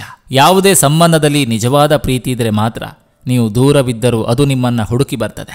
ಜೀವನದಲ್ಲಿ ನಿಜವಾದ ಗೆಲುವಂದ್ರೆ ನೆಮ್ಮದಿಯ ಬದುಕು. ಕನಿಕರ ಇರೋರಿಗೆ ಕಷ್ಟ ಜಾಸ್ತಿ, ಒಳ್ಳೆ ಮನಸ್ಸು ಇರೋರಿಗೆ ದುಃಖ ಜಾಸ್ತಿ. ನಿಮ್ಮ ಬೆಲೆ ತಿಳಿಯದ ಮೂರ್ಖರೊಂದಿಗೆ ಎಂದಿಗೂ ವಾದಿಸಬೇಡಿ, ಇದು ನನ್ನ ಕಿವಿ ಮಾತು. ಯಾರನ್ನೂ ಸಾಮಾನ್ಯ ಅಂತ ತಿಳಿಬೇಡಿ, ಯಾಕಂದ್ರೆ ಕಾಲದ ಜೊತೆಗೆ ಎಲ್ಲೋ ಬದಲಾಗ್ತದೆ. ಕೆಳಗೆ ಇದ್ದವರು ಮೇಲೆ ಹೋಗ್ತಾರೆ, ಮೇಲೆ ಇದ್ದವರು ಕೆಳಗೆ ಬೀಳ್ತಾರೆ. ಹುಟ್ಟು ಗುಣಗಳನ್ನ ಬದಲಾಯಿಸಲು ಎಂದಿಗೂ ಸಾಧ್ಯವಿಲ್ಲ. ಬೇವಿನ ಗಿಡದ ಮೇಲೆ ಹಾಲಿನ ಅಭಿಷೇಕ ಮಾಡಿದ್ರು ಬೇವು ಬೇವಾಗಿ ಇರ್ತದೆ ಹೊರತು ಅದು ಬೆಲ್ಲವಾಗಲು ಸಾಧ್ಯವಿಲ್ಲ. ತಾಳ್ಮೆ ಎಂಬ ಆಯುಧ, ಮೌನವೆಂಬ ಕಿರೀಟ, ನಗುವೆಂಬ ಆಭರಣ, ಇವುಗಳನ್ನು ಅನುಸರಿಸಿದವರಿಗೆ ಸೋಲೆ ಇಲ್ಲ. ದುಃಖವನ್ನು ಅನುಭವಿಸುವವನು ಮುಂದೆ ಸುಖವನ್ನ ಅನುಭವಿಸಬಹುದು, ಆದರೆ ದುಃಖವನ್ನು ನೀಡುವವನು ಎಂದೆಂದಿಗೂ ಸಂತೋಷವಾಗಿರಲು ಸಾಧ್ಯವಿಲ್ಲ. ಲೈಫಲ್ಲಿ ಗುರಿ ಇಟ್ಕೊಂಡು ಬೆಳಿಬೇಕು, ಸಿಕ್ಕವ್ರನ್ನೆಲ್ಲ ಗುರು ಅನ್ಕೊಂಡಲ್ಲ. ತಾಯಿ ಯಾವತ್ತೂ ಸಾವಿಗೆ ಹೆದರೋದಿಲ್ಲ, ಹೆದರೋದು ಒಂದೇ ಮಾತಿಗೆ. ಅದೇನಪ್ಪ ಅಂದ್ರೆ ನಾನು ಸತ್ರೆ ನನ್ನ ಮಕ್ಕಳ ಗತಿಯೇನು ಅಂತ. ನಮ್ಮ ಹಣೆ ಬರದಲ್ಲಿ ಇಲ್ಲ ಅಂದ್ರೆ ಅತ್ರೂ ಸಿಗಲ್ಲ, ಸತ್ರೂ ಸಿಗಲ್ಲ. ಜೀವನ ಪೂರ್ತಿ ಸುಖವನ್ನು ಹುಡುಕಿ ಮನೆ ಬಾಗಿಲಿಗೆ ತರುವಷ್ಟರಲ್ಲಿ ಆಯುಷ್ಯ ಎನ್ನುವುದು ಕಿಟಕಿ ಮುಖಾಂತರ ದಾಟಿ ಹೋಗುವುದು ನಮಗೆ ತಿಳಿಯೋದೇ ಇಲ್ಲ. ಆಡಂಬರದ ಜೀವನ ಮನುಷ್ಯನನ್ನ ಸಾಲಗಾರನಾಗಿ ಮಾಡ್ತದೆ, ಸರಳವಾದ ಜೀವನ ಮನುಷ್ಯನನ್ನು ಸಾಹುಕಾರನಾಗಿ ಮಾಡ್ತದೆ. ಪ್ರತಿಯೊಂದು ಕತ್ತಲೆ ಮನೆಗೂ ಬೆಳಕಿನ ದಾರಿಗಾಗಿ ಒಂದು ಕಿಟಕಿ ಇರ್ತದೆ. ಅದೇ ರೀತಿ ನಮ್ಮ ಕಷ್ಟದ ಜೀವನದಲ್ಲೂ ಸುಖದ ದಾರಿಗಾಗಿ ಒಂದು ದಾರಿ ಇದ್ದೇ ಇರ್ತದೆ. ಯಾರ ಬಗ್ಗೆ ಆಗಲಿ ತಪ್ಪು ತಿಳಿಯುವ ಮುನ್ನ ಒಮ್ಮೆ ಅವರ ಪರಿಸ್ಥಿತಿಯನ್ನ ಅರಿಯಲು ಪ್ರಯತ್ನಿಸಿ. ಬೆಲೆ ಬಾಳುವ ವಸ್ತುಗಳು ತುಂಬಾ ಜನರ ಹತ್ತಿರ ಇರ್ಬೋದು, ಆದರೆ ಬೆಲೆ ಕಟ್ಟಲಾಗದ ಗುಣ ಕೆಲವು ಜನರಲ್ಲಿ ಮಾತ್ರ ಇರ್ತದೆ. ಸಾಧ್ಯವಾದ್ರೆ ಸಹಾಯ ಮಾಡಿ, ಇಲ್ಲದಿದ್ರೆ ಕೈ ಕಟ್ಟಿಕೊಂಡು ಸುಮ್ಮನೆ ನಡೆಯೋದನ್ನ ನೋಡ್ತೀರಿ. ನಿಮಗೆ ಸಹಾಯ ಮಾಡಲಾಗದಿದ್ರೆ ನೋಯಿಸಲು ಪ್ರಯತ್ನಿಸದಿರಿ. ಜೀವನದಲ್ಲಿ ಸರಿಯಾದ ಮಾರ್ಗ ತೋರಿಸುವ ಸ್ನೇಹಿತನೆಂದರೆ ಅದು ಅನುಭವ. 7 ಬೀಳಿನ ನಡುವೆ ಬಾಳ ಬಂಡಿ ಸಾಗಲು 1000 ಮುಳ್ಳುಗಳಿದ್ದರೂ ಗುಲಾಬಿಯಂತೆ ಮಿಂಚುತ್ತಿರಬೇಕು, ಅದುವೇ ಜೀವನ. ಗಾಜಿನ ಕನ್ನಡಿಯ ಮುಂದೆ ಎಲ್ಲರೂ ಸುಂದರವಾಗಿ ಕಾಣ್ತಾರೆ, ಆದರೆ ಮನಸ್ಸಿನ ಕನ್ನಡಿಯ ಮುಂದೆ ಕೆಲವರು ಮಾತ್ರ ಸುಂದರವಾಗಿ ಕಾಣ್ತಾರೆ. ನಾವು ಹೆಚ್ಚಾಗಿ ಯಾರನ್ನ ನಂಬಿರ್ತೀವಿ ಅವರೇ ನಮಗೆ ಮೋಸ ಮಾಡೋದು, ಯಾಕಂದ್ರೆ ಕೆಲವೊಂದು ಸನ್ನಿವೇಶ ಅವರನ್ನ ಬದಲಾಯಿಸಿ ಬಿಡ್ತದೆ. ಜೀವನದಲ್ಲಿ ಜವಾಬ್ದಾರಿ ಅನ್ನೋ ಪದ ಬಂದಾಗ ಮಾತ್ರ ಜೀವನ ಅಂದ್ರೆ ಏನು ಎಂಬುದು ಅರ್ಥವಾಗೋದು. ಕಾಣದ ದಾರಿಯಲ್ಲಿ ನಿನ್ನವರನ್ನ ಹುಡುಕ್ಬೇಡ, ನಿನ್ನ ದಾರಿಯಲ್ಲಿ ನಿನಗಾಗಿ ಬಂದವರನ್ನ ಕಳೆದುಕೊಳ್ಬೇಡ. ದಾರಿ ಬದಲಿಸಿದ್ದೇನೆ ಅಷ್ಟೇ, ಆದ್ರೆ ಗುರಿ ಬದಲಿಸಿಲ್ಲ. ಮೌನವಾಗಿದ್ದೀನಿ ಅಷ್ಟೇ, ಆಡಿದ ಮಾತುಗಳನ್ನ ಮರಿತಿಲ್ಲ. ಮನುಷ್ಯನಿಗೆ ಮನುಷ್ಯನನ್ನ ಕಂಡ್ರೆ ಆಗೋದಿಲ್ಲ. ಯಾಕೆ ಗೊತ್ತಾ? ಎಲ್ಲಿ ಅವನು ನನ್ನ ಸಮನಾಗಿ ಬೆಳೆದು ನಿಲ್ತಾನೆ ಎಂಬ ಸ್ವಾರ್ಥದಿಂದ. ನೀನು ಏನನ್ನ ಕಳೆದುಕೊಂಡಿರುವೆಯೋ ಅದಕ್ಕಿಂತ ಶ್ರೇಷ್ಠವಾದುದನ್ನೇ ಪಡೆಯುವೆ. ತಾಳ್ಮೆ ಇರಬೇಕಷ್ಟೇ. ಕರುಣೆ ಇದ್ದವರಿಗೆ ಕಷ್ಟ ಜಾಸ್ತಿ, ಒಳ್ಳೆಯ ಮನಸ್ಸು ಇದ್ದವರಿಗೆ ದುಃಖ ಜಾಸ್ತಿ. ಕೆಟ್ಟವರ ಕೋಪಕ್ಕಿಂತ ನೊಂದವರ ಶಾಪ ಘೋರವಾದದ್ದು. ಪ್ರತಿಯೊಬ್ಬ ತಾಯಿ ತಂದೆಯರು ತಮ್ಮ ಮಕ್ಕಳನ್ನ ಓದಿಸೋದು ತಮ್ಮ ಹಸಿವಿನ ನೋವನ್ನು ತೀರಿಸ್ತಾರೆ ಎಂದಲ್ಲ, ಆಹಾರಕ್ಕೋಸ್ಕರ ಒಬ್ಬರ ಮುಂದೆ ಕೈ ಚಾಚದೆ ಜೀವನ ಮಾಡ್ತಾರೆ ಎಂದು. ಜೀವನವನ್ನ ಹಿಂದೆ ನೋಡಿ ತಿಳಿದುಕೊಳ್ಬೇಕು, ಮುಂದೆ ನೋಡಿ ಬದುಕಬೇಕು. ದುಡ್ಡು ಎಲ್ಲರಿಗೂ ಸಿಗುತ್ತೆ, ಆದರೆ ಒಳ್ಳೆಯವರು ದುಡ್ಡಿಗೆ ಸಿಗೋದಿಲ್ಲ. ಅನ್ನ ಹಾಕಿದ ಮನೆ, ಗೊಬ್ಬರ ಹಾಕಿದ ಹೊಲ ಯಾವತ್ತೂ ಹಾಳಾಗಲ್ಲ. ಜೀವನದಲ್ಲಿ ಆದಷ್ಟು ಸಂತೋಷವಾಗಿರಲು ಪ್ರಯತ್ನಿಸಬೇಕು, ಯಾಕಂದ್ರೆ ಇನ್ನು ನಮಗೆ ಎಷ್ಟು ಸಮಯ ಉಳಿದಿದೆ ಎಂದು ಯಾರಿಗೂ ಗೊತ್ತಿಲ್ಲ. ಪ್ರಪಂಚದ ಅತ್ಯಂತ ದೊಡ್ಡ ದಾನಿ ಜಿಪುಣ ವ್ಯಕ್ತಿಯಾಗಿರ್ತಾನೆ. ಅವನು ಎಲ್ಲ ಸಂಪತ್ತನ್ನು ಬೇರೆಯವರಿಗೆ ಬಿಟ್ಟು ಹೋಗ್ತಾನೆ. ಇಚ್ಛಿಸಿದ್ದು ಸಿಗಲಿಲ್ಲ ಅಂದ್ರೆ ಅದರ ಉಪಯೋಗ ಇಲ್ಲ ಅಂದ್ಕೊಂಡು ಸುಮ್ಮನೆ ಇರಬೇಕು, ಯಾಕಂದ್ರೆ ಅದನ್ನು ಪಡೆಯುವ ಆತುರದಲ್ಲಿ ತುಂಬಾನೇ ಕಳೆದುಕೊಂಡು ಬಿಡ್ತೀವಿ. ಹೊಟ್ಟೆಯಲ್ಲಿ ಕಲ್ಮಶ ಇಟ್ಕೊಂಡು ಕಾಶಿಗೆ ಹೋದರೂ ಕೂಡ ಮನುಷ್ಯನ ಬದುಕು ಬದಲಾಗೋದಿಲ್ಲ.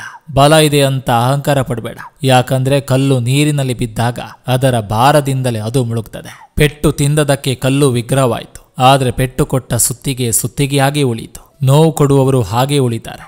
ನೋವನ್ನು ಉಂಡವರು ಜ್ಞಾನಿ ಆಗ್ತಾರೆ. ಕರುಣೆ ಇಲ್ಲದ ಮನಸ್ಸುಗಳಲ್ಲಿ ಸ್ನೇಹ ಆಗಲಿ ಪ್ರೀತಿ ಆಗಲಿ ಹುಡುಕಬಾರದು. ನಿನ್ನ ನಂಬಿ ಬಂದವರಿಗೆ ಜೀವ ಕೊಡು, ನಿನ್ನ ಬಿಟ್ಟು ಹೋಗೋರಿಗೆ ದಾರಿ ಬಿಡು. ಯಾರ ಮನಸ್ಸನ್ನು ನೋಯಿಸುವ ಉದ್ದೇಶ ನನಗಿಲ್ಲ. ಹಾಗಾಗಿ ಯಾರನ್ನು ಒತ್ತಾಯವಾಗಿ ನನ್ನ ಜೊತೆ ಮಾತಾಡಿ ಅಂತಾನೂ ಹೇಳೋದಿಲ್ಲ. ಅವ್ರ ಜೀವನ ಅವರಿಷ್ಟ. ಬದುಕು ಇರುವುದು ಬದುಕಿ ತೋರಿಸುವುದಕ್ಕಾಗಿಯೇ ಹೊರತು ಭಯದಲ್ಲಿ ಬಾಡಿ ಹೋಗುವುದಕ್ಕಲ್ಲ. ಅನುಮಾನ ತಪ್ಪಾಗ್ಬೋದು, ಆದ್ರೆ ಅನುಭವ ತಪ್ಪಾಗಲಾರದು. ಯಾಕಂದ್ರೆ ಅನುಮಾನ ಮನಸ್ಸಿನ ಕಲ್ಪನೆ ಆಗಿರ್ತದೆ, ಆದ್ರೆ ಅನುಭವ ಜೀವನದಲ್ಲಿ ಕಲಿತ ಪಾಠವಾಗಿರ್ತದೆ. ಹುಡುಕೋದಕ್ಕಿಂತ ಸಿಕ್ಕಿರೋದನ್ನ ಕಾಪಾಡಿಕೊಳ್ಳಿ. ಕೆಲವೊಮ್ಮೆ ಪಡೆದುಕೊಳ್ಳೋದಕ್ಕಿಂತ ಉಳಿಸಿಕೊಳ್ಳುವುದು ಮುಖ್ಯವಾಗ್ತದೆ. ತನ್ನ ಸ್ವಾರ್ಥಕ್ಕೆ ಮತ್ತೊಬ್ಬರ ನೆಮ್ಮದಿ ಹಾಳು ಮಾಡುವವನು ಎಂದಿಗೂ ಉದ್ಧಾರ ಆಗೋದಿಲ್ಲ. ಜೀವನ ಅನ್ನೋ ಜೋಳಿಗೆಯಲ್ಲಿ ಭಗವಂತ ಎಲ್ಲರಿಗೂ ಸಂತೋಷದ ಬುತ್ತಿಯನ್ನೇ ಇಟ್ಟು ಕಳಿಸಿರ್ತಾನೆ. ಆದ್ರೆ ನಾವು ನಮ್ಮ ಜೋಳಿಗೆಯಲ್ಲಿ ಏನಿದೆ ಅಂತ ನೋಡಿ ಆನಂದ ಪಡೋದು ಬಿಟ್ಟು ಬೇರೆಯವರ ಜೋಳಿಗೆಯಲ್ಲಿ ಏನಿದೆ ಎಂದು ತಿಳ್ಕೊಳ್ಳೋ ಕೆಟ್ಟ ಕುತೂಹಲದಿಂದ ಸದಾ ದುಃಖಿಯಾಗಿರ್ತೇವೆ. ಸಂಪಾದನೆಗೆ ಬೆಲೆ ಕೊಡುವವರು ನಿನ್ನವರಲ್ಲ, ಕಷ್ಟ ಸುಖಕ್ಕೆ ಹೆಗಲು ಕೊಡುವವರು ನಿನ್ನವರು. ಅತೀ ಬುದ್ಧಿವಂತಿಕೆಯಿಂದ ಮೋಸ ಮಾಡಿದವರು ಕಾಲ ಬಂದಾಗ ಅತೀ ದಡ್ಡತನದಿಂದಲೇ ಮೋಸ ಹೋಗೋದು ಖಚಿತ. ನೀವು ಎಂದಾದರೂ ವೃದ್ಧಾಶ್ರಮಕ್ಕೆ ಹೋದ್ರೆ ಅಲ್ಲಿರುವ ವೃದ್ಧರಲ್ಲಿ ನಿಮ್ಮ ಮಕ್ಕಳು ಏನ್ ಮಾಡ್ತಾರೆ ಎಂದು ಕೇಳಿ. ಆಗ ಈ ರೀತಿಯ ಉತ್ತರ ಸಿಗ್ತದೆ: ನನ್ನ ಮಗ ಸರ್ಕಾರಿ ಅಧಿಕಾರಿ, ನನ್ನ ಮಗ ಡಾಕ್ಟರ್, ವಕೀಲ, ಇಂಜಿನಿಯರ್, ಶಿಕ್ಷಕ ಮತ್ತು ನಮ್ಮ ಮಕ್ಕಳು ವಿದೇಶದಲ್ಲಿದ್ದಾರೆ ಎಂದು ಹೇಳ್ತಾರೆ. ಆದರೆ ಒಬ್ಬ ವೃದ್ಧನು ಕೂಡ ಹೇಳೋದಿಲ್ಲ ನನ್ನ ಮಗ ಬಡವ, ಅವಿದ್ಯಾವಂತ ಎಂದು. ಯಾಕಂದ್ರೆ ಅವಿದ್ಯಾವಂತ ಮತ್ತು ಬಡವರು ತಮ್ಮ ತಾಯಿ ತಂದೆಯನ್ನು ವೃದ್ಧಾಶ್ರಮಕ್ಕೆ ಕಳಿಸೋದಿಲ್ಲ. ಪರಿಸ್ಥಿತಿ ಏನೇ ಇರಲಿ ಪ್ರೀತಿಗೆ ಮೋಸ ಮಾಡಬೇಡಿ. ಯಾಕಂದ್ರೆ ಪರಿಸ್ಥಿತಿ ಸರಿ ಹೋಗ್ಬೋದು, ಆದ್ರೆ ಕಳೆದುಕೊಂಡ ಪ್ರೀತಿ ಮತ್ತೆ ಸರಿ ಆಗಲ್ಲ. ಜೀವನದ ಆರಂಭ ಮತ್ತು ಅಂತ್ಯ ಎರಡರಲ್ಲೂ ಮತ್ತೊಬ್ಬರ ಸಹಾಯ ನಮಗೆ ಬೇಕು. ಆದರೂ ಮನುಷ್ಯ ನಾನು ಎಂಬ ಅಹಂಕಾರ ಮಾತ್ರ ಬಿಟ್ಟಿಲ್ಲ. ಒಬ್ಬಳು ತಾಯಿ ತನ್ನ ಮಗನಿಗೆ ಹೇಳಿದ ಮಾತಿದು: ತಟ್ಟೆಯಲ್ಲಿ ಅನ್ನವಿಲ್ಲದಷ್ಟು ಬಡವನಾಗ್ಬೇಡ, ತಟ್ಟೆಯಲ್ಲಿ ಅನ್ನ ಬಿಡುವಷ್ಟು ಶ್ರೀಮಂತನಾಗ್ಬೇಡ. ನೆಟ್ಟ ಗಿಡ ಬೆಳೆಸಿಕೊಂಡಿರುವ ಸ್ನೇಹ ಎರಡು ಅಪರೂಪವಾದವುಗಳೇ. ಒಂದು ನೆರಳು ನೀಡ್ತದೆ, ಮತ್ತೊಂದು ಜೊತೆಯಾಗಿ ಇದ್ದು ಮನಸ್ಸನ್ನು ಉತ್ಸಾಹದಿಂದ ಇರುವಂತೆ ಮಾಡ್ತದೆ. ಹೃದಯಕ್ಕೆ ಎಷ್ಟು ಸಾರಿ ಗಾಯ ಆದ್ರೂ ಸರಿ, ಮನಸ್ಸಿಗೆ ಇಷ್ಟ ಆದವರನ್ನ ಎಂದೂ ಮರೆಯೋದಿಲ್ಲ. ಯಾಕಂದ್ರೆ ಹೃದಯಕ್ಕೆ ಪ್ರೀತಿಸೋದು ಮಾತ್ರ ಗೊತ್ತು, ನಾಟಕ ಮಾಡೋಕೆ ಬರಲ್ಲ. ಎಲ್ಲರನ್ನು ಪ್ರೀತಿಸಿ, ಕೆಲವರನ್ನ ಮಾತ್ರ ನಂಬಿ. ಪ್ರಪಂಚದಲ್ಲಿ ಎಲ್ಲವೂ ಸತ್ಯ, ಆದ್ರೆ ಎಲ್ಲರೂ ಸತ್ಯವಂತರಲ್ಲ. ಒಂದು ತೊಟ್ಟು ನೀರು ಸಹ ಸೋಕದಂತೆ ಸಮುದ್ರವನ್ನ ದಾಟಬಹುದು, ಆದ್ರೆ ಒಂದೇ ಒಂದು ಹನಿ ಕಣ್ಣೀರು ಹಾಕದೆ ಜೀವನ ಎಂಬ ಸಮುದ್ರ ದಾಟಲು ಕಷ್ಟ. ನೆಮ್ಮದಿ ಇದ್ದರೆ ಗುಡಿಸಲಲ್ಲಿ ಸಹ ನಿದ್ದೆ ಬರ್ತದೆ. ಮನಸ್ಸಿನಲ್ಲಿ ನೆಮ್ಮದಿ ಇಲ್ಲದಿದ್ರೆ ಅರಮನೆಯಲ್ಲಿ ಇದ್ದರೂ ನಿದ್ದೆ ಬರೋದಿಲ್ಲ. ಸುಲಭವಾಗಿ ಸಿಗುವ ಹಣದ ಹಿಂದೆ ಬೀಳ್ಬೇಡ. ಕೊನೆವರೆಗೂ ನಿನಗೆ ಹಣ ಗಳಿಸೋ ದಾರಿ ತೋರುವ ಒಳ್ಳೆಯ ಜ್ಞಾನದ ಹಿಂದೆ ಬೀಳು. ಮನೆಯೊಳಗೆ ಬರಲು ಬಿಡದಿದ್ದರೂ ನಾಯಿ ನಿಯತ್ತು ಬಿಡಲ್ಲ, ಆದ್ರೆ ಮನಸ್ಸಿನೊಳಗೆ ಜಾಗ ಕೊಟ್ಟರೂ ಕೆಲವು ಮನುಷ್ಯರು ನಿಯತ್ತಿನಿಂದಿರಲ್ಲ. ಬರೆದವನಿಗೆ ಅಳಿಸಲಾಗದ, ಬರೆಸಿಕೊಂಡವನಿಗೆ ಓದಲಾಗದ ಬರಹವೇ ಹಣೆ ಬರಹ. ಮರೆಯಾಗಿ ಹೋದರೂ ಸರಿ, ಇನ್ನೊಬ್ಬರಿಗೆ ಹೊರೆಯಾಗಿ ಬದುಕಬಾರದು. ಸಂಬಂಧ ಎಂದರೆ ಸುಧಾಮ ಮತ್ತು ಶ್ರೀಕೃಷ್ಣನಂತಿರಬೇಕು. ಒಬ್ಬರು ಏನನ್ನು ಕೇಳಲಿಲ್ಲ, ಇನ್ನೊಬ್ಬರು ಎಲ್ಲವನ್ನು ಕೊಟ್ಟು ಹೇಳಲಿಲ್ಲ. ಎಷ್ಟೋ ಜನ ಸೋತಿದ್ದೀವಿ ಅಂತ ಆಡ್ತಾರೆ, ಇನ್ನೆಷ್ಟೋ ಜನ ಗೆದ್ದಿದ್ದೀವಿ ಅನ್ನೋ ಅಹಂನಲ್ಲಿ ಬೀಗ್ತಾರೆ. ಅಂದ ಚಂದದ ಭ್ರಮೆಯಲ್ಲಿ, ವಿದ್ಯೆ ಆಸ್ತಿಯ ಮದದಲ್ಲಿ ಮೆರಿಬೇಡ. ನನ್ನನ್ನು ಮಣ್ಣಲ್ಲಿಡ್ತಾರೆ, ನಿನ್ನನ್ನು ಮಣ್ಣಲ್ಲಿಡ್ತಾರೆ. ಜೀವನ ಪೂರ್ತಿ ಬ್ರಾಂಡೆಡ್ ಅನ್ನುವಂಥ ಓ ಮನುಜ, ನೆನಪಿಟ್ಕೋ, ಸ್ಮಶಾನದಲ್ಲಿ ಯಾವುದೇ ಬ್ರ್ಯಾಂಡ್ ಇಲ್ಲ. ಯಾರೋ ಅತ್ತು ಮನಸ್ಸನ್ನ ಹಗುರ ಮಾಡ್ಕೊಂಡ್ರೆ ಇನ್ಯಾರೋ ನಕ್ಕು ನೋವನ್ನ ಮರೆ ಮಾತ್ತಾರೆ. ಏನ್ ಅದ್ಭುತನಪ್ಪ ಈ ಪ್ರಕೃತಿ. ಜೀವಂತ ಇರೋರನ್ನ ನೀರು ಮುಳುಗಿಸಿ ಕೊಲ್ಲುತ್ತೆ, ಸತ್ತವರನ್ನ ಮೇಲೆತ್ತಿ ತೇಲ್ಸುತ್ತೆ. ಅದನ್ನ ನೋಡಿದಾಗ ಅನ್ಸೋದು, ತೂಕ ಇರೋದು ಈ ದೇಹಕ್ಕೋ ಉಸಿರಿಗೋ ಅಂತ. ಯಾರು ನೋಡಿಲ್ಲ, ಆದ್ರೂ ಅನ್ಸುತ್ತೆ ಈ ಸಾವು ತುಂಬಾನೇ ಸುಂದರವಾಗಿದೆ ಅಂತ. ಯಾರು ಅದನ್ನ ಒಂದ್ಸಲ ನೋಡ್ತಾರೋ ಜೀವಿಸೋದನ್ನೇ ಮರೆತು ಬಿಡ್ತಾರೆ. ಈ ಜನರ ಅದ್ಭುತವಾದ ಒಗ್ಗಟ್ಟನ್ನ ಕೂಡ ನೋಡಿದ್ದೇನೆ.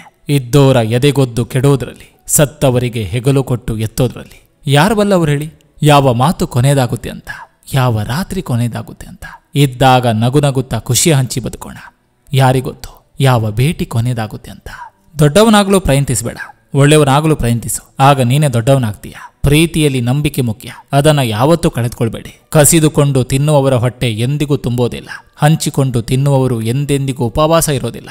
ಜಾರುವ ಕಣ್ಣೀರಿನ ಹನಿವು ಭಾರವಿಲ್ಲದಿರಬಹುದು, ಆದರೆ ಅದರಲ್ಲಿ ಅಡಗಿರುವ ನೋವು ಸಾಕಷ್ಟು ಭಾರವಿರ್ತದೆ. ನಾವು ಯಾರಿಗಾದರೂ ಇಷ್ಟವಾಗ್ಬೋದು, ಆದ್ರೆ ಕೊನೆವರೆಗೂ ಇಷ್ಟವಾಗಿ ಉಳಿಯೋದು ಕಷ್ಟ. ಕಾಣುವುದೆಲ್ಲವೂ ಸತ್ಯ ಎನ್ನುವುದಾದ್ರೆ ಕಾಣದೆ ಇರುವುದೆಲ್ಲವೂ ಅಸತ್ಯವಲ್ಲ. ಆಡುವ ಮಾತುಗಳೆಲ್ಲ ಸತ್ಯ ಎನ್ನುವುದಾದ್ರೆ ಮೌನ ಯಾವತ್ತೂ ಸುಳ್ಳಲ್ಲ. ಕಾಣದ ವಸ್ತುವನ್ನು ನೋಡಲು ಒಳಗಣ್ಣು ಬೇಕು. ಹಾಗೆ ಮೌನದ ಹಿಂದಿನ ಮಾತನ್ನು ಅರ್ಥ ಮಾಡಿಕೊಳ್ಳಲು ಒಳ್ಳೆಯ ಮನಸ್ಸು ಬೇಕು. ಬಿಸಿ ಇದ್ದಷ್ಟು ಸಮಾಧಾನ, ಖಾಲಿ ಇದ್ದಷ್ಟು ಯೋಚನೆಗಳು, ದುಡಿತಾ ಇದ್ದಷ್ಟು ಶ್ರೀಮಂತಿಕೆ, ಸೋಮಾರಿ ಆದಷ್ಟು ದರಿದ್ರ, ಕಲಿಯುತ್ತಾ ಇದ್ದಷ್ಟು ಕಲಿಕೆ, ತಿಳಿಯುತ್ತಾ ಹೋದಷ್ಟು ತಿಳುವಳಿಕೆ. ನನ್ನವರೆಂಬ ಭ್ರಮೆ ಬಹಳ ಇತ್ತು. ಹಿಂದೆ ತಿರುಗಿ ನೋಡಿದಾಗ ನನ್ನ ನೆರಳು ಮಾತ್ರ ಇತ್ತು. ನಿನ್ನ ಬಗ್ಗೆ ಒಳ್ಳೆಯದನ್ನ ಮಾತಾಡಿದ್ರೆ ಗೌರವಿಸು, ಕೆಟ್ಟದಾಗಿ ಮಾತಾಡಿದ್ರೆ ಸ್ವೀಕರಿಸು. ಆದ್ರೆ ನಿನ್ನ ಮನಸ್ಸಿಂದ ಒಳ್ಳೆಯದಾಗ್ಲಿ ಅಂತ ಹರಸು. ಚರಿತ್ರೆಯಲ್ಲಿ ಗೆದ್ದವರಿಗೆ ಗೆದ್ದವರು ಅನ್ನೋ ಸ್ಥಾನವಿದೆ. ಸೋತವ್ರಿಗೂ ಕೂಡ ಇಂಥವ್ರ ಜೊತೆ ಸೆಣಸಾಡಿ ಸೋತ ಅನ್ನೋ ಜಾಗವಿದೆ. ಆದ್ರೆ ನಿಂತ್ಕೊಂಡು ನೋಡೋರಿಗೆ, ಆಡ್ಕೊಂಡು ನಗೋರ್ಗೆ ಚರಿತ್ರೆಯಲ್ಲಿ ಎಲ್ಲೂ ಜಾಗವಿಲ್ಲ. ಜೀವನದಲ್ಲಿ ಎಲ್ಲರಿಗೂ ಗೆಲ್ಲಲೇಬೇಕೆಂಬ ಬಯಕೆ ಇರ್ತದೆ. ಆದ್ರೆ ಬಯಸಿದಂತೆ ನಡೆಯುತ್ತದೆ ಎಂದೇನೂ ಇಲ್ಲ.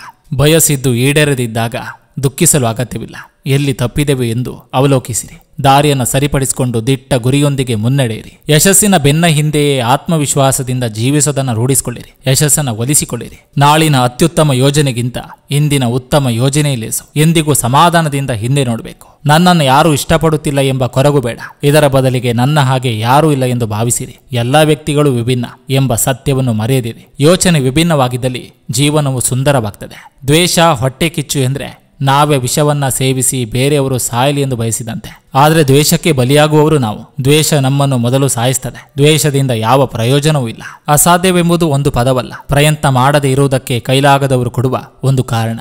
ಜೀವನ ಪೂರ್ತಿ ಕಷ್ಟಪಟ್ಟು ಸುಖವನ್ನು ಹುಡುಕಿ ಮನೆ ಹತ್ತಿರ ತರುವಷ್ಟರಲ್ಲಿ ಆಯುಷ್ಯ ಎನ್ನುವುದು ಹಿಂಬಾಗಿಲಿನಿಂದ ಹೊರಟು ಹೋಗುವುದು. ಸಂಬಂಧಗಳು ಬಟ್ಟೆಯಂತೆ, ಒಮ್ಮೆ ಹರಿದ್ರೆ ಮುಗೀತು. ನೀವೆಷ್ಟೇ ಹೊಲಿಗೆ ಹಾಕಿದ್ರೂ ಹರಿದ ಗುರುತು ಹೋಗಲ್ಲ. ಜೀವನದಲ್ಲಿ ಯಾರು ನಿಮ್ಮ ಮೇಲೆ ಅತಿಯಾದ ನಂಬಿಕೆ ಇಟ್ಟಿರ್ತಾರೋ ಅವರಿಗೆ ಎಷ್ಟೇ ಕಷ್ಟ ನೋವು ಬಂದರೂ ಸುಳ್ಳು ಹೇಳಬೇಡಿ. ನಿಮ್ಮ ಮೇಲೆ ನಂಬಿಕೆ ಇಟ್ಟವರಿಗೆ ಎಂದಿಗೂ ನಂಬಿಕೆ ದ್ರೋಹ ಮಾಡದಿರಿ. ತೂತು ಮಡಿಕೆಗೆ ನೀರು ತುಂಬುವುದು ಹಾಗೂ ಅತಿ ಬುದ್ಧಿವಂತರ ಮುಂದೆ ವಾದ ಮಾಡೋದು ಎರಡು ಒಂದೇ. ಈಗೀಗ ಕೆಲವು ಸಂಬಂಧಗಳು ಮಳೆ ಬಂದಾಗ ನೆನಪಾಗುವ ಕೊಡೆಯ ಹಾಗೆ. ಅವಶ್ಯಕತೆ ಮುಗಿದ ಮೇಲೆ ಕೊಡೆಯಂತೆ ಆತ್ಮೀಯ ಸಂಬಂಧಗಳು ಮೂಲೆಗೆ ಸೇರ್ತವೆ. ಯಾರು ನಿಮ್ಮ ಮನಸ್ಸನ್ನು ಪದೇ ಪದೇ ನೋಯಿಸ್ತಾರೋ ಅವರನ್ನ ದ್ವೇಷಿಸಬೇಡಿ. ಯಾಕಂದ್ರೆ ನಿಜವಾಗಲೂ ಅವರೇ ನಿಮ್ಮ ಮನಸ್ಸನ್ನು ಸರಿಯಾಗಿ ಅರ್ಥ ಮಾಡ್ಕೊಂಡವರು. ಬಾಲ್ಯದಲ್ಲಿಯೇ ಕಷ್ಟ ಕಂಡವನು ಜೀವನದುದ್ದಕ್ಕೂ ಬರುವ ನೋವನ್ನ ಎದುರಿಸ್ತಾನೆ. ನಿಜವಾದ ಪ್ರೀತಿ ಎಲ್ಲಿರುತ್ತೋ ಅಲ್ಲಿ ಹೃದಯ ಸೋಲುತ್ತಲಿರುತ್ತೆ. ಜೀವನದಲ್ಲಿ ಕಳೆದುಕೊಳ್ಳಬಾರದ ನಿಜವಾದ ಸಂಪತ್ತು ಅಂದ್ರೆ ಒಳ್ಳೆಯ ಸಂಬಂಧಗಳು ಹಾಗೂ ಒಳ್ಳೆಯ ಸ್ನೇಹಿತರು. ಒಂಟಿ ಪಯಣ ಎಷ್ಟು ಭಯಪಡಿಸುತ್ತೋ ಅಷ್ಟೇ ಧೈರ್ಯವನ್ನು ಕೊಡುತ್ತೆ. ಕಣ್ಣು ಒಪ್ಪಿದವರನ್ನ ಮರಿಬಹುದು, ಮನಸ್ಸು ಒಪ್ಪಿದವರನ್ನ ಮರೆಯೋಕ್ಕಾಗಲ್ಲ. ಯಾಕಂದ್ರೆ ಕಣ್ಣುಗಳಿಗೆ 100 ಮುಖ, ಮನಸ್ಸಿಗೆ ಒಂದೇ ಮುಖ. ತುಂಬಾ ಜನರ ಮನಸ್ಸಲ್ಲಿ ಕಾಡೋ ಪ್ರಶ್ನೆ, ಪ್ರೀತಿ ಹಾಗೂ ಸಂಬಂಧಗಳಂದ್ರೇನು? ಇಲ್ಲಿ ಯಾವುದೇ ಸಂಬಂಧಗಳು ಅವರಿಗೆ ಉಸಿರು ನೀಡುವಂತಿರಬೇಕೇ ಹೊರತು ಉಸಿರು ಗಟ್ಟಿಸುವಂತಿರಬಾರದು. ಯಾವ ಸಂಬಂಧದಲ್ಲಿ ಅನುಮಾನ ಬರುತ್ತೋ ಆ ಸಂಬಂಧ ಹೆಚ್ಚು ದಿನ ಉಳಿಯಲ್ಲ. ನಿಮಗೆ ನಿಮ್ಮವರ ಮೇಲೆ ನಂಬಿಕೆ ಇಲ್ಲವಂದ್ರೆ ಆ ಸಂಬಂಧವನ್ನೇ ಹಿಂದೆ ಕೊನೆಗೊಳಿಸಿ. ಆ ಜೀವ ನಿಮ್ಮನ್ನ ಜೀವಕ್ಕಿಂತ ಜಾಸ್ತಿ ಇಷ್ಟಪಡುತ್ತಿದ್ದು ಕೂಡ ನೀವು ಅನುಮಾನ ಪಟ್ರೆ ನಿಮಗಿಂತ ಮುಟ್ಟಾಳ ಇನ್ನೊಬ್ಬರಿಲ್ಲ. ತಪ್ಪು ಸಾಮಾನ್ಯ. ಯಾವುದೋ ಒಂದು ತಪ್ಪನ್ನ ಎತ್ತಿ ಎತ್ತಿ ಹೇಳಿದ್ರೆ ಏನ್ ಪ್ರಯೋಜನ? ನಿಮ್ಮಿಂದ ಅವರು ಬದಲಾಗಿದ್ರೆ ಅಥವಾ ನೀವೇ ಅವರಿಗೆ ಪ್ರಪಂಚವಾಗಿದ್ರೆ ಅದಕ್ಕಿಂತ ಅದೃಷ್ಟ ಬೇರೊಂದಿಲ್ಲ. ನಿಜ, ಎಲ್ಲೋ ಓದಿದ ಮಾತು ನೆನಪಿಗೆ ಬರ್ತಿದೆ. ಮಾತು ಮುಖ್ಯವಾಗಿದ್ರೆ ವ್ಯಕ್ತಿನ ಮರಿಬೇಕು, ಇಲ್ಲ ವ್ಯಕ್ತಿನೇ ಮುಖ್ಯವಾಗಿದ್ರೆ ಮಾತನ್ನು ಮರಿಬೇಕು. ಎಲ್ಲ ಮುಗಿದ್ಮೇಲೆ ಸ್ವಾರಿ ಅಂತ ಕೇಳಿದ್ರೆ ಏನು ಪ್ರಯೋಜನವಿಲ್ಲ.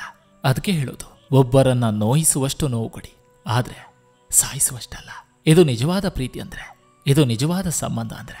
ಈಗ ಮನಸ್ಸು ಬಿಚ್ಚಿ ನಿಮ್ಮವರ ಹತ್ತಿರ ಮಾತಾಡಿ. ಎಲ್ಲೋ ಅಪ್ಪಿತಪ್ಪಿ ನಿಮ್ಮಿಂದ ತಪ್ಪು ನಡೆದ್ರೆ ಹೋಗಿದ್ರೆ ಒಂದೇ ಒಂದು ಚಿಕ್ಕ ಸಾರಿ ಕೇಳಿ. ಆವಾಗ ನೋಡಿ ಅವ್ರ ಮುಖದಲ್ಲಿ ಮೂಡೋ ನಗು 1000 ಪಟ್ಟು ಹೆಚ್ಚಾಗಿರುತ್ತೆ. ಪ್ರೀತಿ ಮಾಡಿದವರೆಲ್ಲ ತಾಜ್ ಮಹಲ್ ಕಟ್ಟೋಕ್ಕಾಗಲ್ಲ, ಆದ್ರೆ ಮನದಲ್ಲಿ ಪ್ರೀತಿಯ ಅರಮನೆ ಕಟ್ಟಿದ್ರೆ ಅದಕ್ಕಿಂತ ಬೇರೊಂದಿಲ್ಲ. ನೀರು ತಾನು ಹರಿಯುವಾಗ ಎದುರಿಗೆ ಬರುವ ಕಸ ಕಡ್ಡಿ ಕಲ್ಲು ಮುಳ್ಳುಗಳನ್ನ ಹೊತ್ತುಕೊಂಡೇ ಹರಿದು ತನ್ನ ಗುರಿ ತಲುಪ್ತದೆ. ನಾವು ಅಷ್ಟೇ, ಜೀವನದಲ್ಲಿ ಎದುರಾಗುವ ಅವಮಾನ, ತಿರಸ್ಕಾರ, ಕೊಂಕು ನುಡಿಗಳನ್ನ ಎದುರಿಸುತ್ತಾ ಸಾಧನೆಯ ಶಿಖರ ಮುಟ್ಟಬೇಕು. 1000 ನೋವುಗಳಿದ್ದರೂ ಮನಸ್ಸಿಗೆ ಮೌನವೇ ಸಮಾಧಾನ. ಎಷ್ಟೋ ಜನ ಸಂಬಂಧದ ಕೊಂಡಿ ಕಳಚಿ ಹೋಗಬಾರ್ದೆಂಬ ಭಾವನೆಯಿಂದ ಮನಸ್ಸಿಗೆ ಎಷ್ಟೇ ನೋವಾದ್ರೂ ಅವರಿಗೆ ತಿಳಿಯದ ಹಾಗೆ ಎಲ್ಲವನ್ನೂ ಸಹಿಸಿಕೊಂಡು ವಿಧಿಯಿಲ್ಲದೆ ಬದುಕ್ತಿರ್ತಾರೆ. ನಮಗೆ ನೋವಾದ್ರೂ ಪರವಾಗಿಲ್ಲ, ಆದರೆ ನಮ್ಮಿಂದ ಮತ್ತೊಬ್ಬರಿಗೆ ನೋವಾಗಬಾರ್ದು. ಅವರ ಸಂತೋಷದಲ್ಲಿ ನಮ್ಮ ನೋವನ್ನ ಮರಿಬೇಕು. ನಿಮ್ಮ ಒಳಿತನ್ನು ಹಾರೈಸಿ ಹೇಳಿದ ಮಾತು ಸ್ವಲ್ಪ ಕಟುವಾಗಿದ್ದರೂ ಅದನ್ನು ಪ್ರೀತಿಯಿಂದ ಸ್ವೀಕರಿಸಿ. ಕಾಲಕ್ರಮದಲ್ಲಿ ಅದು ನಿಮ್ಮಲ್ಲಿ ಒಳ್ಳೆಯ ಬದಲಾವಣೆ ತರ್ತದೆ. ನಮ್ಮವರೇ ನಮ್ಮನ್ನು ತಪ್ಪಾಗಿ ತಿಳಿದುಕೊಂಡಾಗ ಒಬ್ಬಂಟಿಯಾಗಿರೋದೇ ಒಳ್ಳೆಯದು. ಯಾಕಂದ್ರೆ ನಮ್ಮ ಮಾತು, ನಮ್ಮ ಕಾಳಜಿ ಕೊನೆಗೆ ಅವರಿಗೆ ನಾಟಕ ಎನಿಸಿಬಿಡ್ತದೆ. ಸುಳ್ಳಿನ ಸಂತೋಷಕ್ಕಿಂತ ಸತ್ಯದ ನೋವೇ ಚಂದ. ಸುಳ್ಳು ಎಷ್ಟು ಪ್ರಬಲವಾಗಿದ್ದರೂ ಸತ್ಯದ ಮುಂದೆ ನಿಲ್ಲುವ ಯೋಗ್ಯತೆ ಇರೋದಿಲ್ಲ. ಜನರು ಬಣ್ಣ ಬದಲಾಯಿಸಿದ್ರೆ ಭಗವಂತ ಸಮಯವನ್ನೇ ಬದಲಾಯಿಸ್ತಾನೆ. ಜೊತೆ ಇರುವಾಗ ನಿರ್ಲಕ್ಷಿಸಿ ಕಣ್ಮರೆಯಾದಾಗ ಗೋಗರಿದ್ರೆ ಏನು ಪ್ರಯೋಜನ? ಕಳೆದುಕೊಂಡಾಗ್ಲೇ ಅರಿವಾಗುವುದು ಸಂಬಂಧಗಳ ಬೆಲೆ. ಇದ್ದಾಗಲೇ ಪ್ರೀತಿ ಸ್ನೇಹದಿಂದಿರಿ, ಇಲ್ಲವಾದ್ರೆ ಅವರ ನೆನಪುಗಳ ಜೊತೆ ಪಶ್ಚಾತ್ತಾಪವು ಪಡಬೇಕಾದೀತು. ಮನುಷ್ಯನನ್ನು ಮನುಷ್ಯರಿಂದ ಬೇರ್ಪಡಿಸುವ ವಸ್ತುಗಳೆಂದ್ರೆ ಒಂದು ನಾಲಿಗೆ, ಇನ್ನೊಂದು ಹಣ. ಬೊಗಳದ ನಾಯಿಯೂ ಇಲ್ಲ, ಟೀಕಿಸದ ಬಾಯಿಯೂ ಇಲ್ಲ, ಇವೆರಡು ಇಲ್ಲದ ಊರು ಇಲ್ಲ. ಹಾಗಾಗಿ ನಮ್ಮ ದಾರಿಯಲ್ಲಿ ನಾವು ಸಾಗ್ತಿರ್ಬೇಕು. ಅವಶ್ಯಕತೆ ಮುಗಿದ ಮೇಲೆ ಸವೆದು ಹೋದ ಚಪ್ಪಲಿಯು ಕೂಡ ಅಸಹ್ಯವಾಗಿ ಕಾಣ್ತದೆ. ಹಾಗೆ ಜನರು ನಮ್ಮಿಂದ ಅವರಿಗೆ ಇರುವ ಅವಶ್ಯಕತೆ ಮುಗಿದ ಮೇಲೆ ನಾವು ತೋರಿಸುವ ಪ್ರೀತಿಯು ಕೂಡ ಅವರಿಗೆ ಅಸಹ್ಯವಾಗಿ ಕಾಣ್ತದೆ. ಜೀವನದ ಪಾಠ ಎಂದು ಯಾರು ಕಲಿಸೋದಿಲ್ಲ. ಸಂದರ್ಭಗಳಿಗೆ ಅನುಗುಣವಾಗಿ ನೀವು ಎದುರಿಸುವ ಪರಿಸ್ಥಿತಿಗಳೇ ಪಾಠವಾಗಿರುತ್ತದೆ. ಜೀವನ ಎಷ್ಟು ವಿಚಿತ್ರ ಅಂದ್ರೆ ಎಲ್ಲೋ ಇದ್ದವರನ್ನ ಪರಿಚಯ ಮಾಡಿಸುತ್ತೆ, ನಂತರ ದೂರ ಮಾಡಿ ನೆನಪುಗಳನ್ನು ಉಳಿಸ್ತದೆ. ಸಹಿಸುವೆ ಎಂದು ತುಂಬಾ ನೋಯಿಸಬೇಡ ಮನವೇ, ಒಂದೊಮ್ಮೆ ತೊರೆದರೆ ಮತ್ತೆಂದು ಬರಲಾರೆ ಬಳಿಗೆ. ಸಹಿಸಿಕೊಳ್ಳುವ ಅಭ್ಯಾಸ ಆದ್ಮೇಲೆ ಯಾರ ಹತ್ತಿರವೂ ಏನನ್ನೂ ಹೇಳಿಕೊಳ್ಳುವ ಮನಸ್ಸಾಗೋದಿಲ್ಲ. ಜೀವನದಲ್ಲಿ ಎಷ್ಟೋ ಜನ ಪರಿಚಯ ಆಗ್ತಾರೆ, ಆದ್ರೆ ನಮ್ಮ ಸಂತೋಷಕ್ಕೆ ಕೆಲವರು ಮಾತ್ರ ಕಾರಣವಾಗ್ತಾರೆ. ಅವರೇ ನಮ್ಮ ನಿಜವಾದ ಸ್ನೇಹಿತರು. ಮಾತಾಡಲು ಬೇಕಾಗಿರುವುದು ಸಮಯವಲ್ಲ, ಮನಸ್ಸು. ನಿಮ್ಮನ್ನು ಹೆಚ್ಚು ಪ್ರೀತಿಸುವವರು ಮಾತ್ರ ಹೆಚ್ಚು ನೋವು ಕೊಡಬಲ್ಲರು. ಅವರನ್ನು ಕ್ಷಮಿಸಿ ಮತ್ತೆ ಪ್ರೀತಿಸಿ, ಆಗಲೇ ಬದುಕು ಸುಂದರ. ಕೆಲವರು ನಮಗೆ ಅವರ ಫೋನಿನಲ್ಲಿ ಮಾತ್ರ ಜಾಗ ಕೊಟ್ಟಿರ್ತಾರೆ ಹೊರತು ಅವರ ಮನಸ್ಸಿನಲ್ಲಿ ಜಾಗ ಕೊಟ್ಟಿರಲ್ಲ. ಇದನ್ನು ಅರ್ಥ ಮಾಡಿಕೊಳ್ಳದೆ ಈ ನಮ್ಮ ಹುಚ್ಚು ಮನಸ್ಸು ಹೆಚ್ಚು ಅವರನ್ನೇ ಹಚ್ಚಿಕೊಳ್ಳುತ್ತೆ. ಒಬ್ಬರ ಖುಷಿಗೋಸ್ಕರ ಅವರಿಂದ ದೂರ ಇರೋದು ಕೂಡ ಒಂಥರ ಪ್ರೀತಿನೇ. ನಮಗೆ ಎಲ್ಲಾ ಕಡೆ ಉತ್ತರಿಸುವ ಅಗತ್ಯವಿಲ್ಲ. ಕೆಲವು ವಿಷಯಗಳನ್ನು ನಾವು ದೇವರಿಗೆ ಬಿಡಬೇಕು. ಯಾಕಂದ್ರೆ ದೇವರು ಉತ್ತರಿಸಲಾಗದ ಇಡೀ ಜಗತ್ತು ಮೌನವಾಗಿ ಕೇಳ್ತದೆ. ಕೆಲವು ಸಾರಿ ನೀವು ಯಾವ ತಪ್ಪು ಮಾಡದೇ ಇದ್ದರೂ ಕೆಟ್ಟವರಾಗ್ತೀರಿ. ಯಾಕಂದ್ರೆ ಜನರು ಬಯಸಿದಂತೆ ನೀವಿಲ್ಲ ಎನ್ನುವ ಕಾರಣಕ್ಕೆ. ಯಾರೇನೇ ಯೋಚನೆ ರೂಪಿಸಿಕೊಂಡಿದ್ದರೂ ಅಂತಿಮ ನಿರ್ಧಾರ ಮಾತ್ರ ಪರಮಾತ್ಮನದೇ. ಮನಸ್ಸಿಗೆ ಅತಿಯಾಗಿ ನೋವಾಗುವುದು ಶತ್ರುಗಳಿಂದಲ್ಲ, ನಾವು ಅತಿಯಾಗಿ ನಂಬಿಕೆಟ್ಟ ಜನಗಳಿಂದ. ಮನುಷ್ಯನ ನಿಜವಾದ ಸಂಪತ್ತು ಅವನ ಹಣ, ಬಂಗಾರ ಅಥವಾ ಬಂಗಲೆ ಅಲ್ಲ. ಅವನ ಸಂಪತ್ತು ಅಂದ್ರೆ ಅವನ ನಗುತ್ತಿರುವ ಕುಟುಂಬ ಮತ್ತು ಸಂತೃಪ್ತ ಮನಸ್ಸು. ಕಾಲವನ್ನು ನಂಬಿ, ಯಾಕಂದ್ರೆ ಇಲ್ಲಿ ಕಾರಣವಿಲ್ಲದೆ ಏನೂ ನಡೆಯೋದಿಲ್ಲ. ಕಣ್ಣು ಎಷ್ಟು ಜನರನ್ನ ನೋಡಿದ್ರು ಮನಸ್ಸು ಹುಡುಕುವುದು ನಮ್ಮ ಹೃದಯದಲ್ಲಿ ಇರೋರನ್ನ ಮಾತ್ರ. ಕೋಪ ಉಳ್ಳವನಿಗೆ ಬೇರೆ ಶತ್ರುವೇ ಬೇಡ, ಜ್ಞಾನ ಉಳ್ಳವನಿಗೆ ಬೇರೆ ಸಂಪತ್ತೇ ಬೇಡ, ಭಗವಂತನಲ್ಲಿ ಭಕ್ತಿ ಶ್ರದ್ಧೆ ಉಳ್ಳವನಿಗೆ ಭಯವೇ ಬೇಡ. ಮನಸ್ಸಿಗೆ ನೆಮ್ಮದಿ ಸಿಗಬೇಕಂದ್ರೆ ಮೊದಲು ಇಲ್ಲಿ ಯಾವುದು ನಮ್ಮ ಸ್ವಂತವಲ್ಲವೆಂಬ ಸತ್ಯವನ್ನ ಅರಿಬೇಕು. ಏನು ಇಲ್ಲದೆ ಇದ್ದಾಗ ಗಳಿಸಿಕೊಂಡು ಹೋಗು, ಎಲ್ಲ ಇದ್ದಾಗ ಉಳಿಸಿಕೊಂಡು ಹೋಗು. ನಮ್ಮಿಂದ ಲಾಭವಿದೆ ಎಂದಾದ್ರೆ ಶತ್ರು ಕೂಡ ಮಿತ್ರನಾಗ್ತಾನೆ. ಅದೇ ನಮ್ಮಿಂದ ನಷ್ಟವಾಗುತ್ತೆ ಅಂತ ಗೊತ್ತಾದ್ರೆ ಮಿತ್ರ ಕೂಡ ಶತ್ರು ಆಗ್ತಾನೆ. ನಡೆಯೋ ದಾರಿಯಲ್ಲಿ ನಿಯತ್ತು ಇದ್ರೆ ತಡೆಯೋ ತಾಕತ್ತು ಯಾರಿಗೂ ಇಲ್ಲ.